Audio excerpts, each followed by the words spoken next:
Nanoblades allowed rapid, efficient, and dose-dependent delivery of the Cas9 and guide RNA complex, both in immortalized and in primary cells, and in the absence of any transgene. The main advantage of this method is that nanoblades are easy and relatively inexpensive to prepare. They can deliver the Cas9 and guide RNA complex in a dose-dependent and transient manner, thus limiting off-target effects while allowing for efficient genome editing. The preparation protocol for nanoblades is very simple.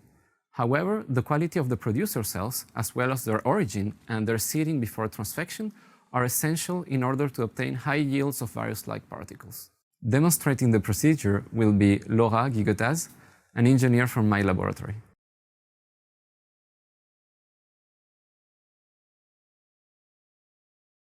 On day 1, seed 3.5 to 4 million HEK293 T cells in 10 milliliters of modified DMEM and penicillin streptomycin in a 10 centimeter cell culture dish.